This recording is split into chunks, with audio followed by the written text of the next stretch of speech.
जी, बिस्मिल्लाहिर्रहमानिर्रहीम, अस्सलाम वालेकुम and welcome to Luqman English academy. अच्छा डियर स्टूडेंट्स, आज की वीडियो के अंदर हम बात करेंगे पाकिस्तान नेवी की न्यू शानदार जॉब्स अनाउंस हो चुकी हैं और इसकी क्या डिटेल है वो सारी आज की वीडियो के अंदर हम आपको बताएंगे।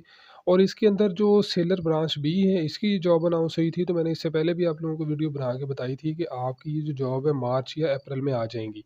तो मार्च के अंदर सिविलियन की आ गई थी, अभी अप्रैल का जैसे मैंने बताया था कि आएंगी, तो अप्रैल के अंदर ये जॉब्स आ चुकी हैं। अच्छा, इसके अंदर हम बात करेंगे मेनली तो हैं 3 ब्रांचेज़, यानी टेक्निकल भी है, नेवल पुलिस भी है और मैरीन्स भी है। तो अब ये टेक्निकल क्या होती है, मैरीन्स क्या होती है और इसी तरह से ये नेवल पुलिस क्या होती है। तो इन सब की वीडियोज़ ऑलरेडी हमारे चैनल पे मौजूद हैं कि आपकी क्या सैलरी होगी, क्या ड्यूटी होगी, इनमें फ़र्क क्या होता है। और दूसरा ये कि आज की वीडियो के अंदर हम बात करेंगे इनका एलिजिबिलिटी क्राइटेरिया क्या है कि आप में से कौन-कौन से स्टूडेंट इनके अंदर अप्लाई कर सकते हैं। लेकिन इससे पहले आपको एक और भी चीज़ बता दें, स्क्रीन पे आपको नंबर नज़र आ रहा है, तो हमारी व्हाट्सएप तैयारी इसकी स्टार्ट है। व्हाट्सएप के ऊपर हम इसकी तैयारी करवाते हैं सारी, जिसके अंदर हम 2 टीचर हैं, मैडम ने इंग्लिश की तैयारी करवानी होती है और मैंने बाकी जो आपके 4 सब्जेक्ट होते हैं। तो इसकी जो हमारी टोटल फ़ीस है पूरे कोर्स की, इंटरव्यू तक हम लेते हैं, वो आपकी 2000 होती है। और इसके अंदर ऑलरेडी हमारे पास स्टूडेंट तैयारी कर रहे हैं, क्योंकि हमें पता होता है कि शेड्यूल इनका, जैसे मैंने आपको पहले वीडियो में बताया था कि इनका शेड्यूल जारी हो जाता है कि कौन-कौन सी जॉब किस-किस मंथ आनी है। तो वो स्टूडेंट हमसे पहले 3-3 4-4 माह पहले तैयारी कर रहे होते हैं। तो अभी जो न्यू स्टूडेंट ऐड होंगे तो इनके लिए फिर ये कि हम स्टार्ट से दोबारा से तैयारी स्टार्ट करवाएँगे। तो बहरहाल आपके पास एक अच्छा मौका है, एक अच्छा चांस है और ये टोटली मेरिट बेस होता है। आप इसके ऊपर अपना ही तैयारी करें और लाज़मी तौर पर फिर आपकी सिलेक्शन भी हो जाती है जब आप मेहनत करते हैं, ठीक है? तो बहरहाल इसकी क्या डिटेल है, किस तरह से आपने लेनी है, वो अभी चलते हैं वीडियो पे। ओके स्टूडेंट्स, अभी हम पाकिस्तान नेवी की वेबसाइट के ऊपर आ चुके हैं। तो जैसे कि आप यहाँ पर देखें, सबसे पहली बात तो ये है कि कुछ ऐसी न्यूज़ होती थी पहले जो कि फ़ेक थी। लेकिन अभी ये देखें कि इनके टॉप के ऊपर लिखा हुआ है कि registration for sailor batch B. चूँकि ये बैच बी है जो अभी जॉब्स आई हुई हैं, तो इनकी जो रजिस्ट्रेशन है ये स्टार्ट हो चुकी है। इसकी मैं वीडियो आपको शाम को बना के दूंगा। लेकिन अभी मैं सारा इसका जो क्राइटेरिया है वो आपको बताऊंगा कि इसका क्राइटेरिया क्या है और आपने इसको किस तरीके से समझना है। सबसे पहले तो ये कि यहाँ पर आप सेलर पे हैं, सेलर पे आएँगे तो आपको यहाँ पर व्यू ऐड नज़र आ रहा है, फिर आपको व्यू क्राइटेरिया आ रहा है। तो मैं सबसे पहले व्यू ऐड करता हूँ, जैसे मैं व्यू ऐड करूँगा तो यहाँ पर ऑप्शन आ रही है कि आप इसको डाउनलोड कर लें, मैं इसको भी डाउनलोड कर लूँगा। इसी तरह से व्यू क्राइटेरिया, इसके ऊपर हम आएँगे तो यहाँ पर भी आपको ऑप्शन नज़र आ रही है। अब ये चीज़ें आपने गौर से समझ लेनी है, क्योंकि फिर आप लोगों को बाद में बड़ी परेशानी का सामना करना पड़ता है। तो चलें जी, ये हमारे पास गैलरी के अंदर ये डाउनलोड हो चुकी हैं, तो हम वहाँ पे जाते हैं और वहाँ पे जाके इसकी सारी डिटेल देखते हैं। ओके स्टूडेंट्स, तो हमारे पास जो सबसे पहली डिटेल है वो ये है टेक्निकल ब्रांच की। तो अब टेक्निकल ब्रांच की क्या डिटेल है वो देख लें हम। टेक्निकल ब्रांच के अंदर आपके 65 नंबर आपके होने चाहिए, मैट्रिक विद साइंस, और आपकी जो एज है ये 20 साल तक होनी चाहिए, ठीक है?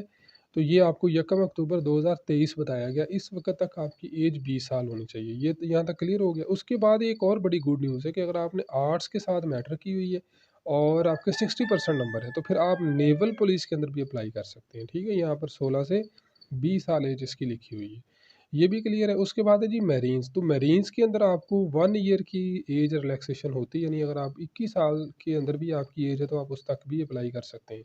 तो इसमें जो नंबर है वो आपके 60% चाहिए होती है।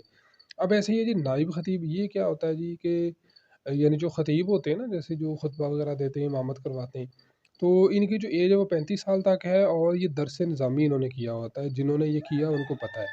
उसके बाद है जी शेफ़ और स्टीवर्ड की जॉब है, 50% आपके मार्क्स हैं। शेफ़ और स्टीवर्ड क्या होते हैं जी कि ये कुक होते हैं, ठीक है, जो खाना वगैरह बनाते हैं। म्यूजिशियन की जॉब है, एमटीडी की जॉब है, सैनिटरी वर्कर की, पीटी की जॉब है, ठीक है? यहाँ पर आपको सारी डिटेल, और ये वो ऐड थी जो आपने मुख्तलिफ जगहों पे देखी होगी। लेकिन अभी मैं आपको दूसरा जो इसका क्राइटेरिया वो दिखाऊँगा आपको, तो वो है एक्चुअली इनका पूरा का पूरा क्राइटेरिया कि क्या जॉब है और क्या इसकी डिटेल है। तो वो आप उसको गौर से देख लीजिएगा ताकि आपको प्रॉपर उसकी समझ आ जाए।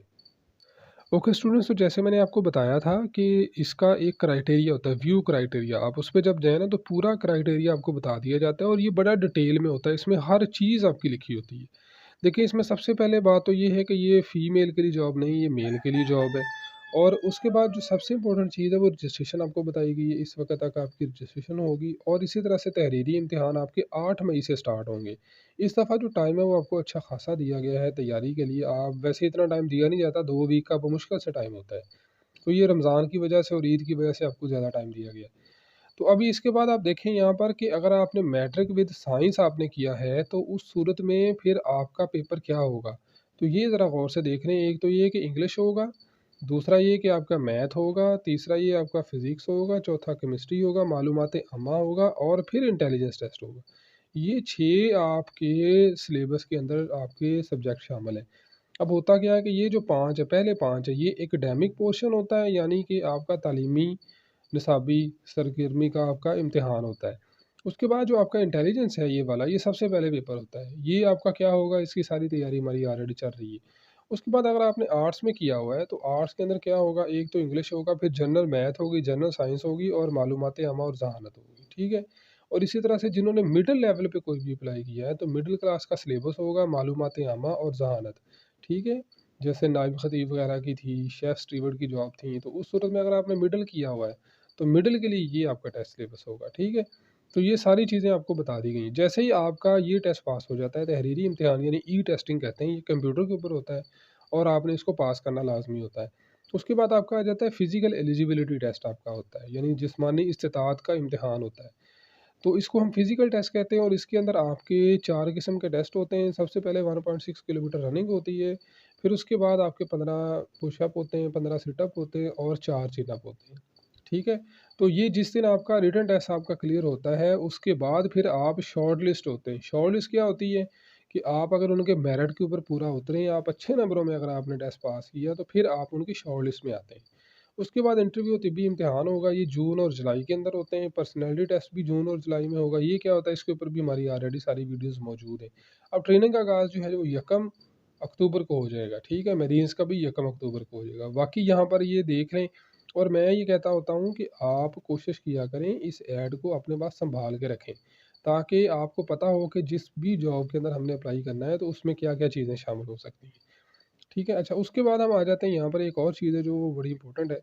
वो ये है कि जो उम्मीदवार ए, बी और सी में शॉर्टलिस्ट हुए थे, यानी 2023 में हुए हैं, ये वाली जो अभी जॉब आई थी जनवरी में। उसके बाद जो बी जो 2022 का था, यानी जो अक्टूबर में पिछले साल जिन्होंने किया था, तो वो इसके एंट्री टेस्ट में नहीं जाएँगे आप, ठीक है? यानी आपने अप्लाई करना है, लेकिन आपका एंट्री टेस्ट नहीं होगा, ठीक है? यानी ये रिटन टेस्ट आपका नहीं होगा, वो डायरेक्टली शॉर्टलिस्टेड है। तो वो नई रजिस्ट्रेशन आपने लाज़मी करवानी है, लेकिन जब आप पेपर देने के लिए जाएँगे तो वहाँ पर फिर आपका टेस्ट नहीं होगा, लेकिन रजिस्ट्रेशन लाज़मी करवानी है। अगर आप रजिस्ट्रेशन करवाएँगे, तो फिर ही आप इस कैटेगरी में शामिल होंगे। तो ये ना हो कि आप उसका वेट करते रहें, ठीक है? तो ये बाकी चीज़ें भी आप देख लें। यहाँ पर ये कि आपको थोड़ी-सी एज रिलैक्सेशन भी मिल जाती है, शहीद का बेटा है या नेवल पर्सन है। ठीक है, नेवल पर्सन है, यूनिफ़ॉर्म पर्सन है या सिविलियन है। उस सूरत में है आपको नंबरों की भी राहत दी गई है और ऐज की भी राहत दी गई है। सिंध के जो देही इलाका जाते हैं उनके लिए भी, बलोच के लिए, आज़ाद कश्मीर के लिए, फाटा के लिए, तो ये इनके लिए 1-1 साल की, 2-2 साल की इस तरह से ऐज रिलैक्सेशन है, तो आप ये सारी डिटेल देख सकते हैं। ठीक है? इसकी जो वीडियो है वो इंशाल्लाह मैं शाम को बनाऊँगा कि आपकी ऑनलाइन रजिस्ट्रेशन कैसे होगी। तो चलें